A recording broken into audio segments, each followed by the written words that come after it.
Hey everybody, it's Alex Berry for wargamer.com. Today I'm here to review Manoeuvre. Now this is a Napoleonic warfare game. It's designed by Jeff Horger, published by GMT, big publisher of war games. Now this game is not based on a specific battle or a specific campaign. It's simply a system that allows you to play hypothetical battles from the Napoleonic era. And there's 8 powers included, so you can play any type of hypothetical battle from, the Ottomans versus the Spanish, to the Americans versus the Russians, to, a traditional British versus French battle. It's a card-driven based game, and so you use cards to activate your units, though they can still move without card activation. And the armies are going to be composed of, units with different strengths based on their traditional army of the time, and then the card makeup of leaders or unique actions are going to be based off of the armies at the time. So I think it's well historically accurate, and the gameplay is still good. I mean, it's going to be an uphill battle if it's the British versus the Spanish, but the Spanish still could eke out a victory because they have unique features, more guerrillas, that type of thing. You've got a rule book. It's relatively small. It's in color, lays out the game pretty well. But the best part about this is the player aids. GMT is really hit and miss with their player aids, but this one is fantastic. You've got reference. You've got the terrain down here, what different terrain does. The assault ambush table. You've got your combat resolution table, headquarters cards, card makeup of the different decks in the game, so you're aware of what your opponents may have in their hand.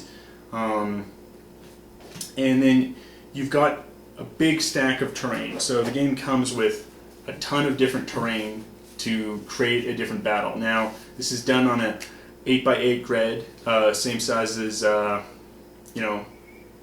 lot of games out there. I mean, theoretically, I guess you could build a huge battle and use it to simulate a battle, but it's really best played on just this 8x8 grid. The games will play quick in an hour and a half. Terrain is varied, and you can create almost infinite number of combinations of the potential battlefield. And I feel that there's a lot of replayability in this game. I like it a lot. It's seen a lot of table time since I've acquired the game. But let's take a look at how it actually plays. Okay, here's the game on setup. We've got the French army versus the Russian army. Figured that'd be appropriate for, it's 2012 right now, 200th anniversary of Napoleon's invasion of Russia, and this could have been a theoretical battle that occurred during that time.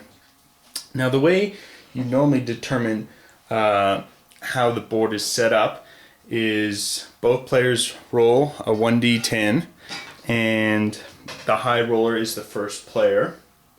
And so the first player will then select the map sections that will start the game. So the game comes with several different map sections. All individual map sections are 4x4, and you construct 4 of them to have an 8x8. So after the first player selects the map sections, and then they decide how to orient them in sort of the pattern. So he'll mash them up in the way that he wants. The second player then picks which 2 nations are selected. So again, we could have had Spain, for example, in this battle, and the 2 nations that fight are selected.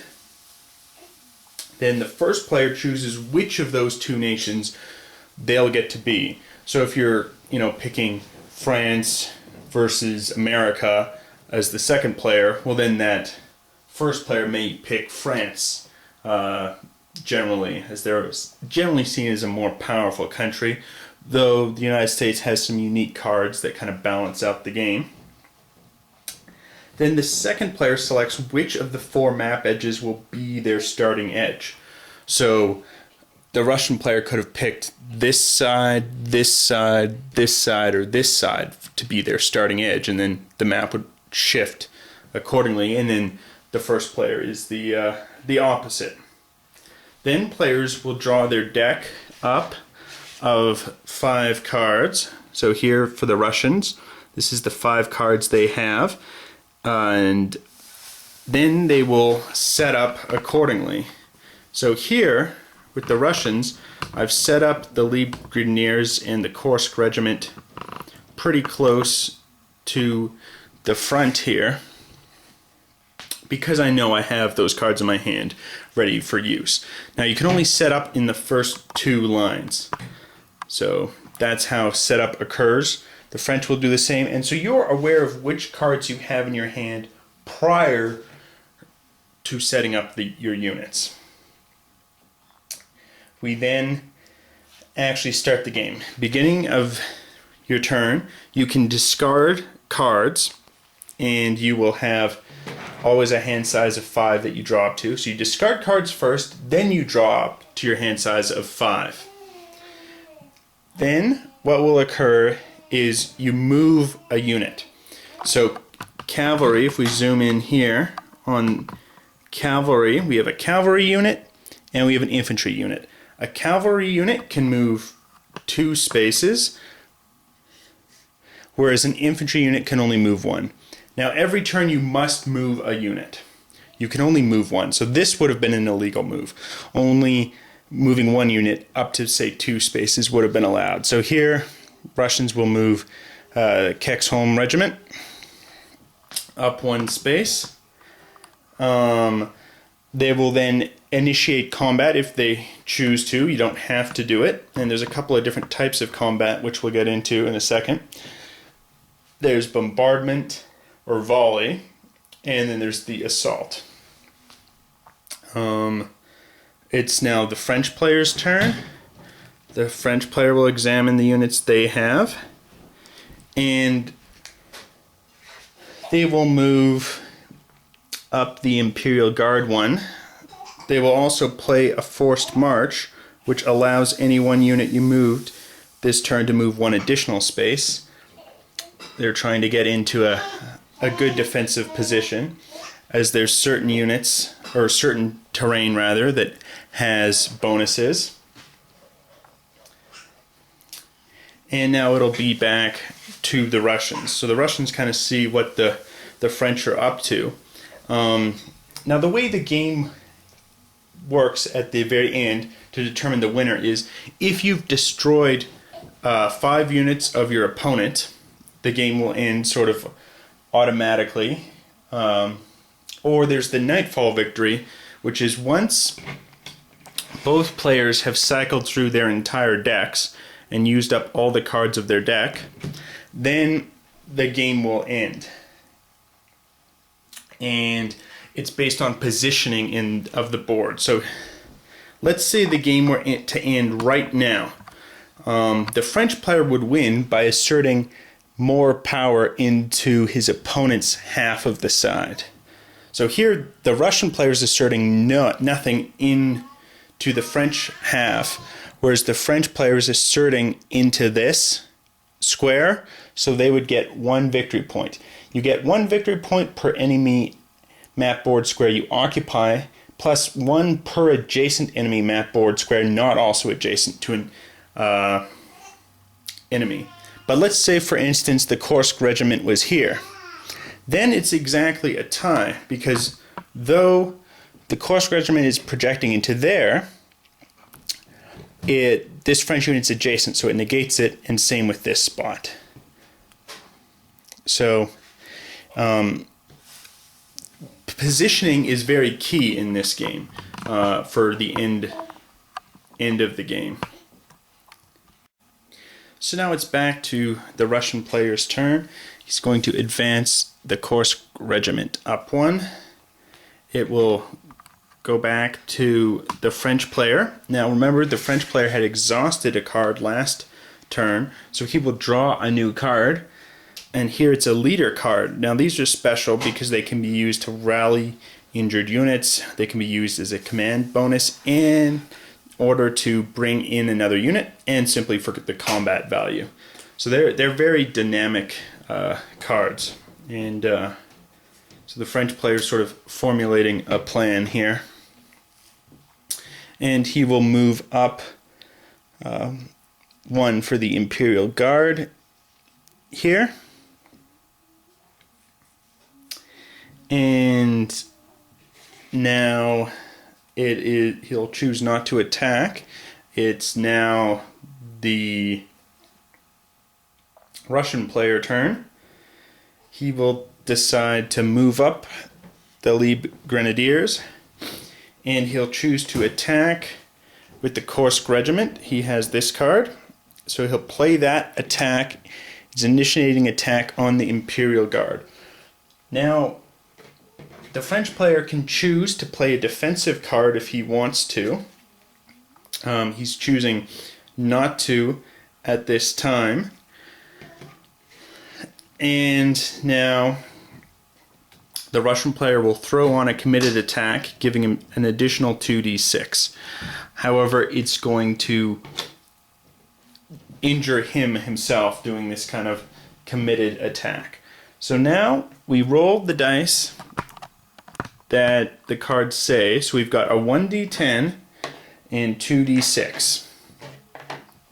Now there's a natural defense for the French unit of 8 on the Imperial Guard. They're kind of France's most powerful unit here. So they have 8 defense, plus the fighting is occurring in woods. That gives him an additional +2 defense. So he's already sitting at a defense of 8. So for the Russian attack to succeed, it needs to be greater than that. So we will roll the dice.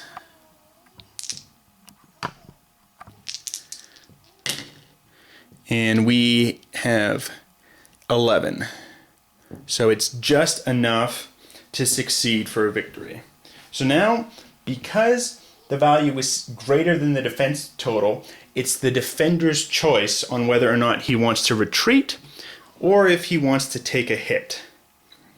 So, French player is going to choose to simply retreat. Now, if, for example, the Russian total had doubled the French defensive value, then it would be the attacker who chooses whether or not the defender takes a hit or retreats. If it was triple, the defender would take both a hit and retreat, and if it was 4 times the defensive total, the defending unit would be eliminated. So now the Russian unit has to advance and take ground. That will always occur unless certain cards that you play state specifically that they don't need to advance. So he advances into that unit. Plus, because of the committed attack, he takes a hit. So he's reduced strength. And it's symbolized by the marker, the gray line through here, and his value is now down to 5 as opposed to 6. If he takes another hit, he will be eliminated. Now it's back to the French player. He will move up the 19th Regiment. It is now the Russian player's turn.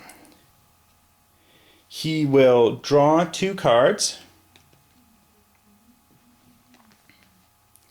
choose to move up the Lieb Grenadiers, and he will also play this supply card, which allows you to restore a reduced unit. He will play that, and the Kursk Regiment is back up to full strength. It is now the French player's turn. He's trying to maintain a more balanced line, so he will move up another unit there.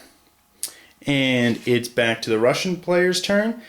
He's deciding he's going to discard this Orlov regiment, he wants to try and get more cards in his hand that are of those closest to battle. So remember, the discard phase is prior to the draw phase, so now he'll be able to draw 2 cards.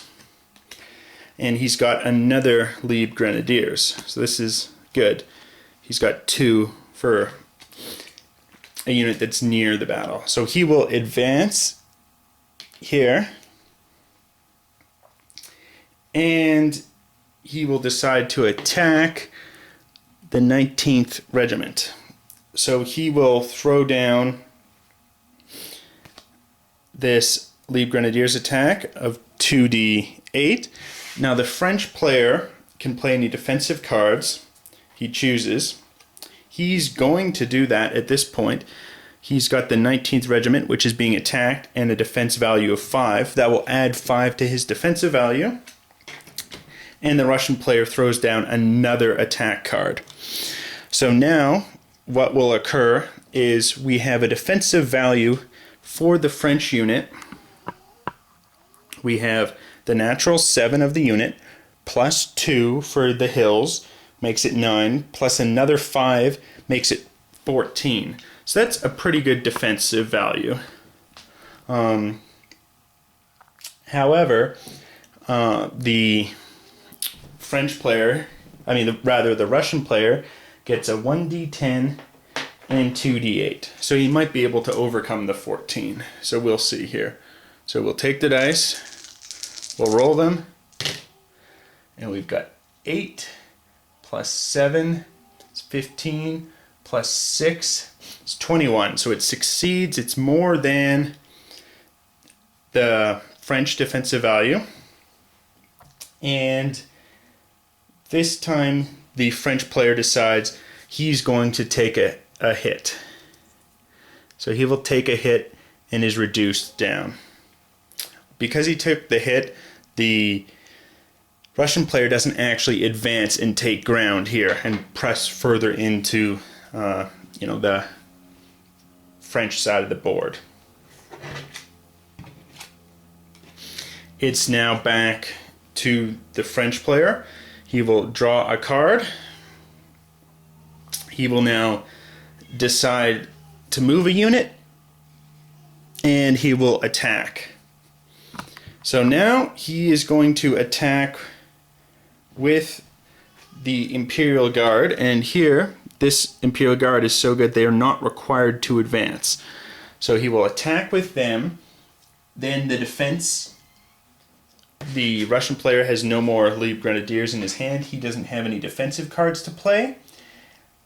And now the French player will play Nicolas Soult, the leader he has, with a command value of 3. So he can bring in up to 3 units in this battle. So now the French player is attacking with the Imperial Guard, plus he's bringing in these 2 adjacent units as strength. So because he's coming in here, the French unit, he's going to have 2d8 plus the value of all 3 units coming in. So as the defensive value of the Russian unit is 8, the French player is coming in with 8, 4, makes it 12, another 6. He's already coming in with 18 plus 2d8. We will roll, and we have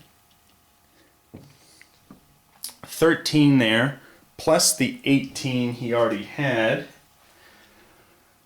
which makes it 31 to the 8.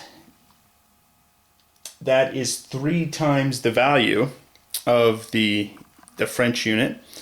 So the French unit will, the Russian unit takes both a hit and retreats.